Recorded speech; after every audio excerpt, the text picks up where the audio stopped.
What is going on, guys? It's the Mad Dragon, and it's a Wednesday. That can mean only one thing. I didn't have time to do this video on Monday. It's basically how this one goes. We're going to be taking a look at the world rankings to see what has shifted up due to those games on the weekend, and then moving on and crowning our champions of the Superbru Predictor and the Autumn Nations Fantasy. I did leave it a little bit longer because there is like one game left, but neither tournament seems to have included it in the standings and so we will be naming champions and so on today. Starting out with the world rankings, then some big games that went on this weekend. Mainly how I thought it was going to go. There was one game where I was like, man, I think a team certainly underperformed. We'll get onto them in a second. One team that didn't underperform, South Africa versus Wales, taking nothing from that game, but certainly saw that game going exactly that way. So South Africa will finish us out in that number one spot. Ireland finishing in second on 90.78. New Zealand, with their win over Italy, this was the game, didn't go at all how I expected in terms of a final scoreline.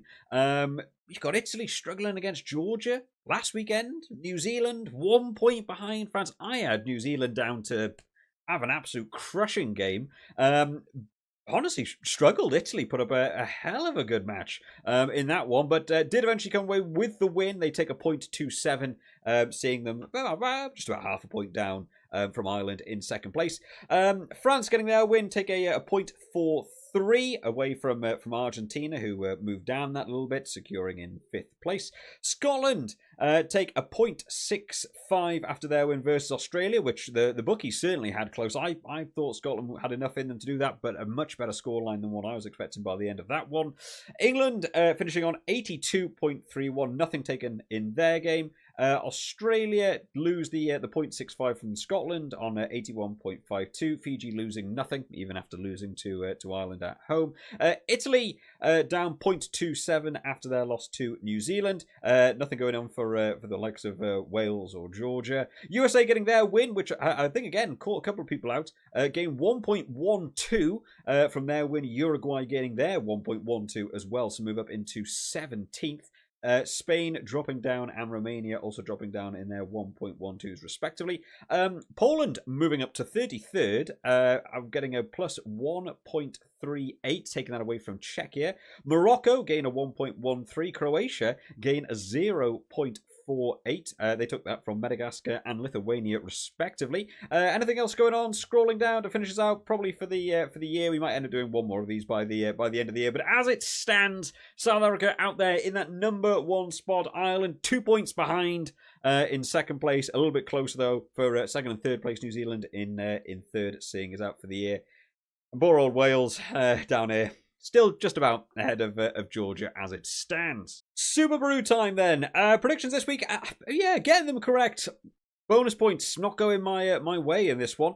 France versus Argentina. France took this one by 14. I said by 12. It was one of the games I was able to get a bonus point from in this one. Where did we want to be? 4 people getting this one. Pierre, Pedri, Exaquias, and Razors All Blacks all taking a 0.25 away from this game. Anyone go for Argentina? 3 people went for Argentina. Not to be, I certainly felt like France were going to be favourites for that one. If you are wondering about below my face, I've done this purely to seal off the scores as well, so you can't see the final results before we get to it. Uruguay taking this one by 2 points. Really thought Romania were going to take this one. I thought still low, but yeah, I had Romania all the way for that one. So Uruguay, probably an unfavourable pick, 13%. Going for Uruguay. Who went for Uruguay in our little group? Oh, quite a few people actually went for Uruguay, but down low is where you want it to be. Nobody getting it bang on. Scottish Squid, Forrest, OJ Church, and Ben all taking this one by a 0.25. No one got it bang on, so all of you splitting that point difference. Sometimes going for that one more or one less is about the only way to go. Spain versus the USA. USA taking this one by 3. I said by 6. Again, they were sort of underdogs. The bookies have not favoured USA across all this. I've backed USA, I think, every single game so far. A lot of people going for Spain not to be. Where did you want to be down here? Nutcracker, Keyshawn, Donovan, and OJ Church. You guys all splitting that 0.25. Lots of splits going on this week. Game number 3, Ireland versus Fiji. Ireland took this one by 35, more than I expected. I thought the bigger Fiji team, I thought they'd be able to get a few cards in this game, you know, really took it away Only the standalone Etai out there on Ireland by 30 takes the big points this round. Yeah, kept it within the 5 as well. Good score for you. Anyone go Fiji? The Beast went for a draw. Big call in that one. 2 people did go for a Fiji upset. Well done to Etai. Wales versus South Africa. I over-predicted for South Africa. I did say in the preview video 35-40. Eventually took it by 33. Wales getting a try towards the end of that game, which I honestly wasn't really expecting from this one. But South Africa by 40. Wow, one person thought, all or nothing, roll the dice on a Wales upset for this one. You wanted to go big. Where did you want to be down here? 2 people splitting this one. Wheelerch 06 and Milan both splitting this one on the half bonus point there by getting it bang on. What was the biggest score? Someone went out to Beast. 96. Forrest went for a 74. You guys going for some big picks along the way. Italy versus New Zealand. Man, I did actually put a bet. I did an accumulator bet this weekend, and the only game that let me down was this New Zealand score. I would have won a good couple £100 off a fiver had New Zealand scored by just a few more points, but not to be for me. I said New Zealand by 36. In the end, they took it by 18. In, I think, maybe their worst performance of the year. Italy put it in a great defensive effort in this one. Where did you want to be? A little bit lower than I thought. T. Niamis, I'm going to hopefully pronounce that name right, and Highland Cow, splitting your half bonus point between you. I was certainly out here on the bigger numbers, and it went even bigger than me. We had a couple of 50s, and even a 60 out there for Wingspan as well. Scotland versus Australia. Scotland took this one by 14. I said 5. I kind of thought maybe a little bit lower. I think Scotland had a much better game than I was expecting in that one. Wheelerch takes this one with 15. No one got it bang on. I think a lot of people probably went low with me. Yep, a lot of people went low, and a lot of people went for Australia. This was a very divisive one. 50-50 across the board, really. Georgia versus Tonga. Georgia slightly under on this one. I said by 22. They took it by 15.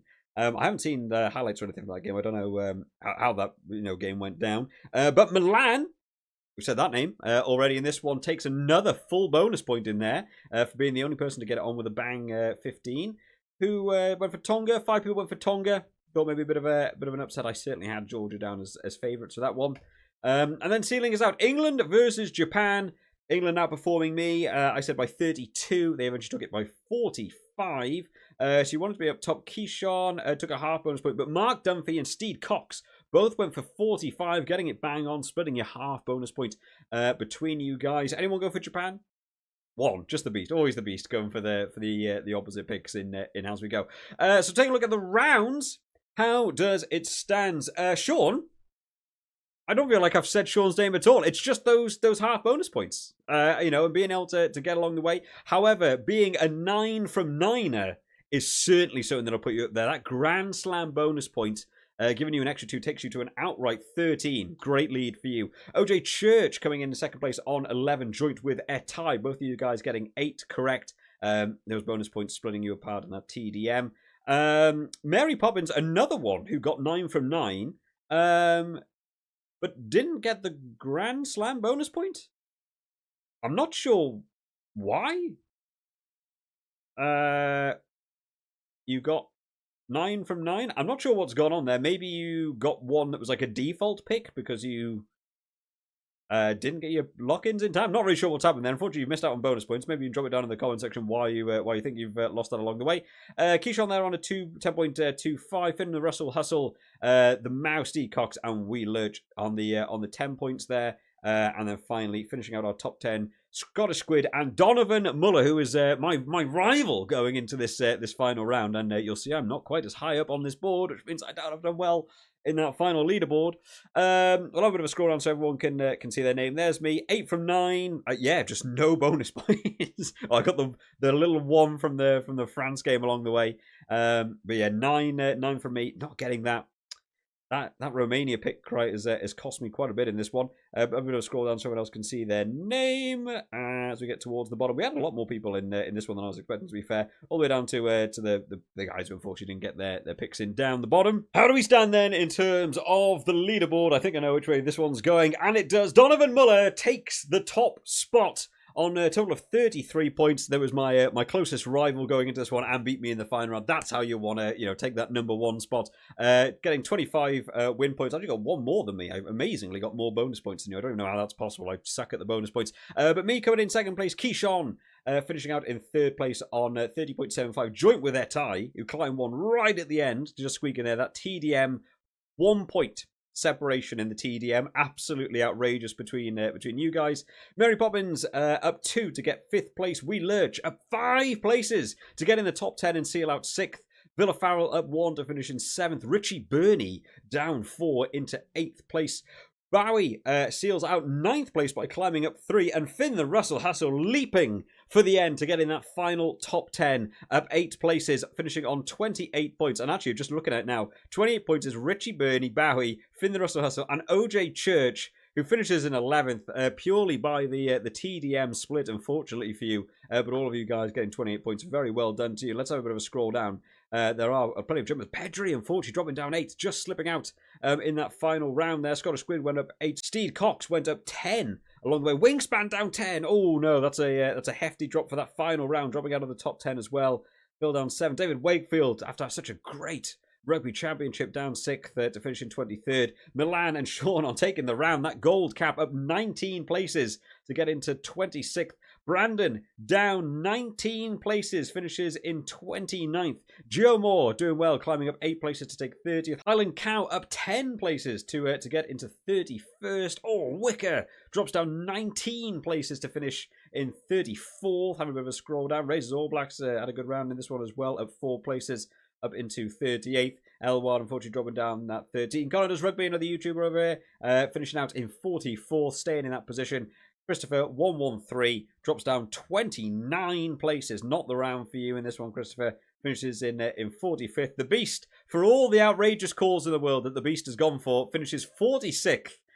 Still beating some people along the way as we scroll all the way down there. A few more people dropping down all the way down to Logan Corrigan. Unfortunately, still down in that bottom after, I think, stopping a little bit earlier on with some of the picks. But congratulations to Sean on taking the final round, but to Donovan for seeing me out and being able to take the number 1 spot. Second place for me. You know what? I'll take it in the predictor. I normally suck at the predictor. Second place, fine for me. On to the fantasy then. Yeah, a rougher week for me. Going by the week standings then, Zubi took the week on 655, which is another great score. Zubi was one of my rivals going into this final round. I was keeping a close eye on what Zubi had up their sleeve. Sometimes going in first place to the final round can be a dangerous position to be in, because sometimes you end up going, I just need to hold out the lead. I want to play it a bit safe. I don't think Zubi actually played it that safe at all this round, and actually went for some interesting calls and paid off. An outright winner, 70 points out of second place. Rob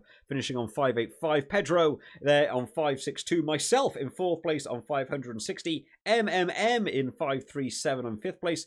Thomas H finishes in sixth on 536. RKV1 finishes in seventh on 535. My God, my tongue twisters going on in this one now.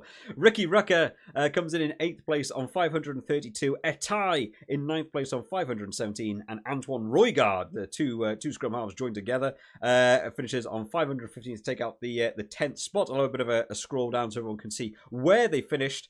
And we'll get into have a look at some of the teams, some of the players. This week, I feel like I actually had good theory behind my picks and just picking the wrong players, picking the right teams and the right positions, but just not necessarily picking the right guys. All the way down there to the bottom there, where some people did get their picks locked in for this one. Take a look at Zubi's team. How they got on for the final round. A couple of awesome picks in this one. A really good back three. Hansen did well with his 2 tries. Bundyaki 62, huge score for the centre there. Captaincy of Marcus Smith was a big pick. I was like, I'm wondering how long he'll stay on the field for. Could just play 40 and they could bring like Finn Smith on or something. Always risky to do that. Stayed on for the full game. Finishes on 86 with a captaincy, which was a really good pick. Back rows all sealing out well. Kalen Doris on 57 was pretty solid. Lock department, Itoje still scored well there. The props in the front row kind of let you down, I would say, out of some of the other massive scores that went on. But I did see this as I was watching it this weekend. The super sub, Luke Cowan-Dickey. What a pick that was. 138 points. I honestly go into this. I thought about Luke Cowan-Dickie. I also thought about doing Chandler Cunningham South, and I stepped away from both of them. I kind of thought England might do the driving maul tries first half, and once they'd sort of established themselves in that Japan game, would then be like, right, stop the mauls. We need to be testing our attack and our defence out wider and getting that stuff nailed down. They didn't. They just kept doing driving mauls, and Luke Cowan-Dickie getting over for some big scores in this one. So well done to Zubi. My own team wasn't too dissimilar. Slight home as the 62 for me. Not brilliant. Yeah, I went for Henshaw. I thought Irish centres. I thought Bundyaki was actually going to act a bit more as like a team playmaker position, and Henshaw would be the guy. Wrong choice there. I had a free winger. It's like I want an Irish winger. Stockdale or Hansen. James Lowe not in. I feel like left wing will be a good opportunity for Stockdale. Nope. Should have gone for Hansen.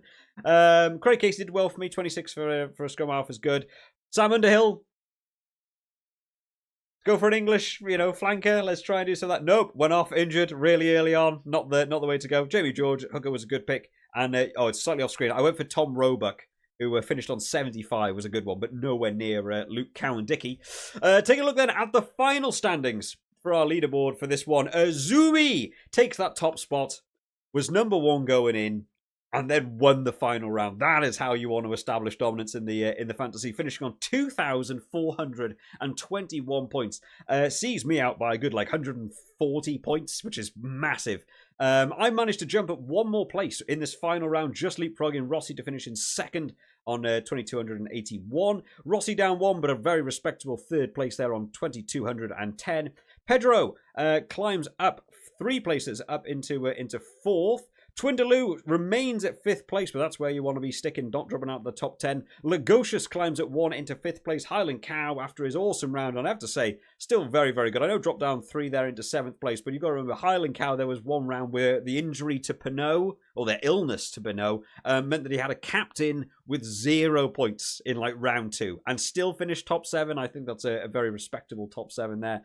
Rob climbs up 7th place, up into 8th. MMM up 4th into 9th, and Steed Cox down 2, but staying in the top 10 there on 2,048. We'll have a bit of a scroll down so everyone else can see their names and stuff. Thomas H went up 7 this final round. On the ball, 2010 down 7. Any other big jumpers? Ricky Rucker went up 6th. Darth Maul, Sith Lord is climbing 2. Antoine Roygard there up 8. We said that one in the other one for getting the top 10. A bit of a scroll down. I'm looking at those big jumpers. David Wakefield. Oh man, again, David, it's just not been the tournament for you. The Autumn Nations just slipping away towards the end. Donovan took my Superbru away from me, but he's climbed 4 places in the fantasy as well. A bit of a scroll down. We actually had a few more people join. I'm sure at the start when we did this, it was 40 odd people. I think we're actually over 60 by the end of it. But thank you to everyone who did join in with it. I believe we have a couple of other things to quickly look at. I know the video's gone on for a while. We also have a Hall of Fame. All right, why not? Number of game days won, Twindaloo. Don't know what that means per se. Just who won the round, I guess. So Twindaloo gets to have his name on the placard, but myself, Highland Cow, and Zubi all also got one. So we're all kind of joint winners. Give me something. Come on. The greatest. I mean, if you needed a better accolade, Zubi gets to take the thing called the greatest on the best score achieved in a game day, which was 655. As opposed to week 1, where Darcy Graham was killing it. There's me week 1, Darcy Graham. Highland Cow took it in week 0 on 642 as well. We all finished pretty up the top there. Darcy Graham with his massive score was not the score that went on to beat Luke Cowan-Dickie, the way to go. The finisher, number of tries scored, Zubi again got the most try scores, 28. I'm in second place. I'm just second in everything in this. Finishing on 27 with me. Quite a few people get into the old 20s for the tries scored. The captain, most points earned with a captain, was also Zubi on 113.5. As was Rossi. Did Darcy Graham not get more than 135? Darcy Graham got 83 in week 1, and it would have got double to 160. So I definitely know some people went for Darcy Graham as captain. There's no way nobody did. So Zubi's taking that one on the face of it, but I don't know why it hasn't counted Darcy Graham as captain in in week 1. I don't know why it sort of skipped that one out. The best super sub of the round was 243. What? What super sub got...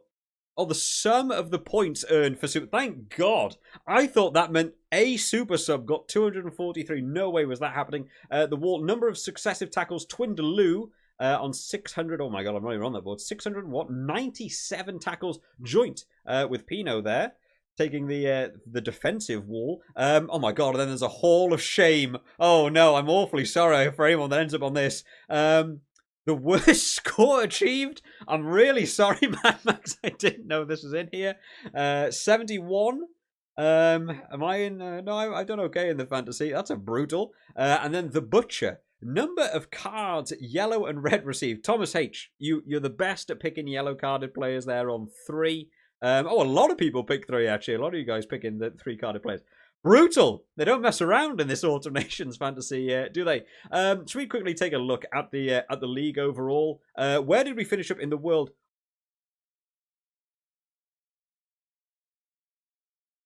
This is in the world. Zuby finished number 1 in the world. Well, you know what? I'm happy to have come second to world number 1 Zuby. You know what? I'll take it. I'm happy with that one. Hey, congratulations, Zuby. I don't know if you win anything for like actually coming third. That's a hell of a an achievement to be able to do. Climbing 6 places to be able to take that top spot. I have finished somewhere in here. I'm 13th. 13th in the world. Hey, you know what? I'll take that. I climbed 12 places. Didn't quite get in that top 10.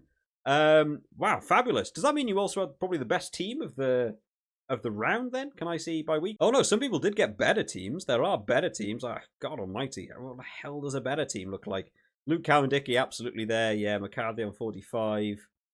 I mean, you weren't far away, Zuby, from having the best team of the round, to be honest. And Rossi squeezed in 95th as well, managing to just get in there on 22.10 to seal out being in the top 100 as well. Hey, well, you know, lots of accomplishments in this fantasy this year for the Audacious, which is fun. I still wish we'd been able to pick, you know, from every team. I think it kind of sucks that they limited it to just the Six Nations team. But hey, congratulations to Zuby on not just taking the round, not just taking the Mad Dragon Autumn Nations trophy, which doesn't exist, but I'll pretend there's one there, but also taking number 1 spot in the world in the fantasy. I think that might be the first time anyone in our leagues has actually been number 1 in the world at the end of any of them.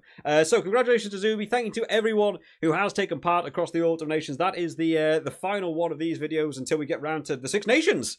And I guess, I don't know, we might do one of these and the Superbru for the fantasy. I honestly prefer the Superbru one. I think this one feels so much more up in the air. But I might run them side by side. Drop down in the comments if you want me to run the Six Nations one on the Six Nations site as well. Or if you just want to do the Superbru one, because I might run both. But they make these videos very, very long for me to film after work and stuff. But let me know down in the comments, guys. Hopefully you have all enjoyed. I'll see you all next time. Bye-bye.